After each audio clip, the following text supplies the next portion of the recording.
গতকালে নিজের চোখে দেখা কথা বলছি, গতকাল নিজের চোখে আমি দেখেছি যা, এক চোখের এক পলকে যা দেখেছি, এক পলকে, এই যে এবার তাকালাম এতটুকু। আমরা আসছিলাম ওই যে পূর্বাচল দিয়ে মাহফিলে যাব, আমরা চাঁদপুর যাব, ওইদিক দিয়ে বের হয়ে কোন জায়গাতে চলে গেছে আমি মানে বলতে লজ্জা পাচ্ছি, কিন্তু আপনাদেরকে বলি, কারণ আপনারা এই শহরেরই বাসিন্দা এবং এই শহরের ভবিষ্যৎ আপনার হাতে, এই ঢাকা সিটির ভবিষ্যৎ আপনাদের হাতে না। আচ্ছা, গাড়িতে বসে আমরা সাধারণত কি করি, বই পড়ি বা ফোনে কথা বলি বা পরিবারের খোঁজ খবর নেই।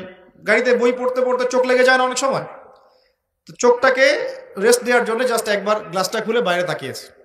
পাশ দিয়ে একটা গাড়ি চলে গেল, একটা উবার টাইপের একটা গাড়ি চলে গেল, ড্রাইভার গাড়ি চালাচ্ছে। পিছনের সিটে, আপনার শহরের অবস্থা বলছি, পিছনের সিটে আমি দেখলাম যে একটা ছেলে এভাবে বসে আছে, আমি যেভাবে বসে আছি, আর একটা মেয়ে তার উপরে উঠে বসে আছে ওপেন রাস্তার মধ্যে। এটা আপনাদের শহর।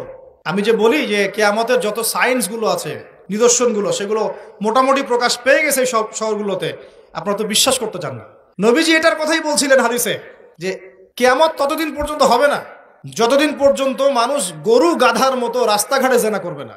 স্পষ্ট হাদিস আছে, কিয়ামত ততদিন পর্যন্ত হবে না যতদিন পর্যন্ত মানুষ গাধার মতো রাস্তাঘাটে জেনা করবে না। এগুলো জেনা না?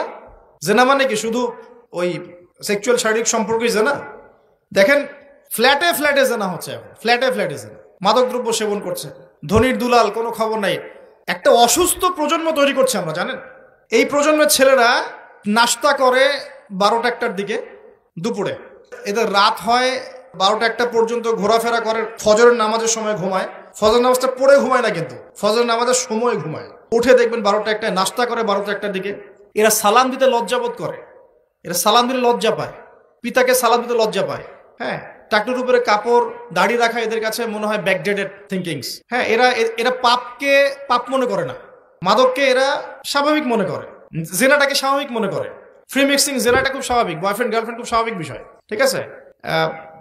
বাপের টাকা পয়সা থাকলে এগুলো নিয়ে বন্ধুদের সাথে মজ মাস্তি করাটাকে এটা ফ্যাশন মনে করে, টাকা উড়িয়ে দেখে ফ্যাশন মনে করে।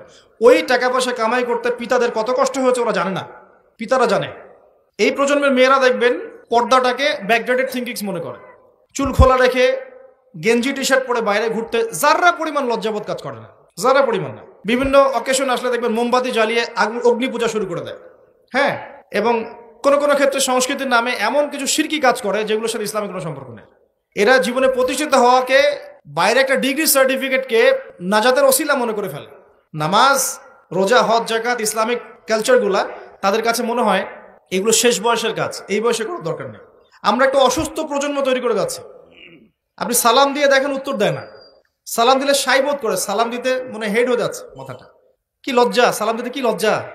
দেখবেন হ্যালো হাউ আর ইউ, পশ্চিমারা যা যা করে হুবাহু ওদের কাটপেস্টে লাইফ লিড করে, জুমার নামাজও ঠিক মতো পড়তে যায় না। আমরা কি প্রজন্ম তৈরি করছি চিন্তা করে দেখবেন। মাদক, এই যে একটু আগে স্যার বলে গেলেন না, ম্যাক্সিমামই, অল্প কিছু মানুষ বাদ দিয়ে যারা একটু ধর্মকর্ম চর্চা করে, এইসব মানুষ বাদ দিয়ে ম্যাক্সিমামই মাদকের সাথে সম্পৃক্ত। আমি দেখাচ্ছিলাম প্রিয় ভাইয়েরা এবং পর্দার আড়ালে বোনেরা যারা আছেন, যে কিয়ামতের সায়েন্সগুলো কিন্তু চলে আসছে।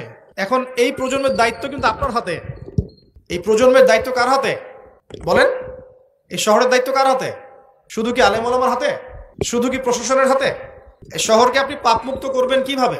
আপনাদের আমাদের কোনো ভূমিকা নাই? কি যে হচ্ছে কল্পনা করতে পারছেন না। একটা চিত্র দেখছেন না, লাখ লাখ ছেলে দাঁড়িয়ে একটা পর্দার সামনে দাঁড়িয়ে আছে, গোল কখন হবে এই জন্য দেখছেন না? মিডিয়া এগুলো প্রমোট করছে না? ভাবখানে এমন যে কত সুখে আছি আমরা, তাই না? কি সুখ আমাদের, খেলা হচ্ছে, আমরা গোল গোল চিল্লাচ্ছি, খেলছে কোন টিম, সেই টিম আমাকেও চিনে না, আমার দেশের নামও জানে কিনা আল্লাহু আলাম। আমরা নাচানাচি করছি, মাশাআল্লাহ, আমরা মারামারি করছি, কেউ মার্ডার হচ্ছে, কেউ আবার শোকে স্ট্রোক করে মারা যাচ্ছে, তাই হচ্ছে না? এমন কেন জাতিগতভাবে আমরা এমন কেন হলাম? জাতিগতভাবে আমাদের কোনো ব্যক্তিত্ব নাই, আমাদের কোনো গায়রত নাই। আমাদের তো যুদ্ধের হিস্ট্রি আছে, আমাদের বীরত্বের হিস্ট্রি আছে, আমাদের ভাষা আন্দোলন হিস্ট্রি আছে। দেশের কনসেপ্ট বাদ দিয়ে ইসলামের কনসেপ্টও যদি বলেন, আমরা তো তারেক বিন জিয়াদের উত্তরসূরি, বিন কাসিমের উত্তরসূরি, খালেদ বিন ওয়ালিদ, উমর ইবনুল খাত্তাবের উত্তরসূরি। আমাদের কোনো গায়রত নাই। পশ্চিমারা একটা কিছু লঞ্চ করবে, সবাই নাচানাচি করবে, আমরা সেখানে গা ভাসিয়ে দিব। কিছু কিছু মুসলিম কান্ট্রি ওগুলোতে জয়েন হবে, আমরা মনে করবো এটা হালাল হয়ে গেল। অনলাইনে দেখলাম একজন লিখেছেন, আরেকজন বক্তব্য দিচ্ছেন, রাসূলুল্লাহ সাল্লাল্লাহু আলাইহি ওয়াসাল্লামও তো নাকি তার স্ত্রীর সাথে খেলাধুলা করেছেন। রাসূল সাল্লাল্লাহু আলাইহি ওয়াসাল্লাম তার স্ত্রীর সাথে দৌড় প্রতিযোগিতা করেছেন রাতের অন্ধকারে। মসজিদ নববীর মধ্যে ঈদের দিন উৎসব পালন করা হয়েছে নববীর মধ্যেই। এটার সাথে আপনি ফিফার দলিল টানছেন? এটা দিয়ে আপনি ফিফাকে জায়েজ করতেছেন? এখানে তো জুয়া হচ্ছে।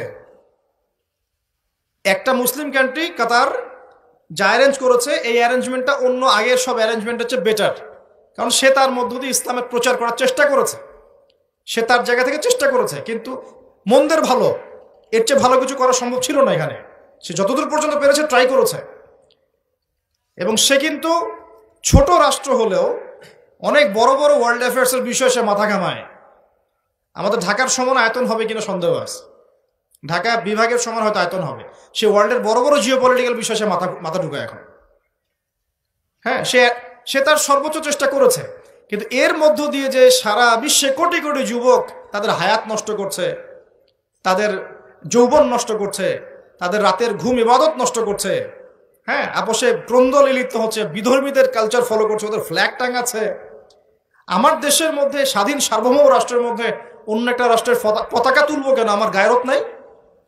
ওরা কি তাদের দেশে আমার পতাকা তোলে কিনা? আমাদের ব্যক্তিত্ব কোথায় চলে গেল? এগুলোকে আমরা টেকনিক্যালি আবার মিডিয়া দিয়ে জায়েজ করার চেষ্টা করছি, যে নবী সাল্লাল্লাহু আলাইহি ওয়াসাল্লাম তো দৌড় প্রতিযোগিতা করেছেন, হ্যাঁ, তারপরে মসজিদ নববীর মধ্যেও তো এরকম খেলাধুলা হয়েছে। এগুলো ছিল চিত্ত বিনোদনমূলক। যদি আমি একা একা সকালবেলা উঠে ফজরের নামাজের পরে এই মাঠটাকে 10 রাউন্ড দেই, এটা আমার জায়েজ না? না জায়েজ। এই খেলাকে কেন্দ্র করে তো জুয়ার আসর বসাতে পারবেন না আপনি। এটাকে কেন্দ্র করে তো সমকামিতা প্রমোট করতে পারবেন না। এটাকে কেন্দ্র করে আপনি lakh lakh billion billion dollar খরচ করতে পারবেন না তো। অথচ আপনার পাশেই প্রতিবেশী রাষ্ট্র ইয়েমেন না খেয়ে মারা যায়। আমাদের পাশেই মিডল ইস্টের পাশেই প্রতিবেশী রাষ্ট্র সিরিয়া না খেয়ে শিশুরা মারা যাচ্ছে। প্রতিবেশী না খেয়ে থাকে, আমি পেট ভরে খাই, আমি মুমিন নাকি? প্রতিবেশী না খেয়ে থাকে আর আমি পেট ভরে খাই, আমি কি মুমিন নাকি? আর সারা বিশ্ব এই দিকে মানুষকে ফোকাস করে রেখেছে। বিশ্বের একটা অংশ এই দিকে ফোকাস করে রেখে তাদের এজেন্ডাগুলো ঠিকই বাস্তবায়ন করছে না? তো রমজান মাস আসে, দেখবেন রমজান মাস যখনই আসে দেখবেন যে নির্যাতন বেড়ে যায় উম্মার উপর। যে সময়ে উম্মার ইকোনমিক অবস্থা ভালো না, সামরিক অবস্থায় তাদের মুখোপেক্ষী হয়ে থাকতে হচ্ছে, যে সময় আমাদের ভিতরে পলিটিক্যাল বিরোধগুলো দেখা দিচ্ছে, আমরা ইউনাইটেড হতে পারছি না, যে সময় যুব সমাজরা মাদকে আসক্ত হয়ে আছে, পর্নোগ্রাফিতে আসক্ত হয়ে আছে, দিনের ইলম কালাম অর্জন করছে না, নামাজ ঠিক মতো পড়ছে না, কুরআন তেলাওয়াত করা শিখছে না, যে সময়ে ইভেন আলেম ওলামাদের মধ্যে ঐক্য দেখা যাচ্ছে না, যে সময়ের মধ্যে আমরা পরিবারগুলোর ভাঙন দেখতে পাচ্ছি, আমাদের পরবর্তী প্রজন্ম কোন পরিবেশে বড় হবে সেই নিশ্চয়তা দিতে পারি না, যে পরিবেশে একটা 5 বছরের ছোট্ট বাচ্চা আয়াতকে কেটে টুকরা টুকরা করে ফেলা হয়, এইখানে আমরা বসে বসে রং তামাশা দেখতেছি টিভির সামনে বসে। এই সমাজটা পরিবর্তনের দায়িত্ব আমাদের কারো ঘাড়েই নাই? শুধু কি পলিটিশিয়ানদের দায়িত্ব? শুধু কি প্রশাসনেরই দায়িত্ব? আমাদের সবাইকে নাকে তেল দিয়ে ঘুমানোর জন্য পৃথিবীতে আসছে? এই যুব সমাজ তো জানেই না, বোঝেই না ওদেরকে কি কারণে এই পৃথিবীতে পাঠানো হয়েছে। সে যে মুসলিম, তার যে দায়িত্ব কর্তব্য আছে, আল্লাহ পাক যে তাকে সৃষ্টি করেছেন তার ইবাদত করার জন্য এবং আল্লাহর জমিনে দিনটার প্রচার প্রসার ঘটানোর জন্য, তার কোনো ফিকির আছে? একটা পর্দার সামনে দাঁড়িয়ে সে আধা ঘন্টা, 1 ঘন্টা, 1.5 ঘন্টা সময় নষ্ট করে ফেললো, তার ফিজিক্যাল কোনো উপকারও কিন্তু নাই। আছে কি অবস্থা? মানে মিডিয়া যে কি প্রমোটটা করতেছে।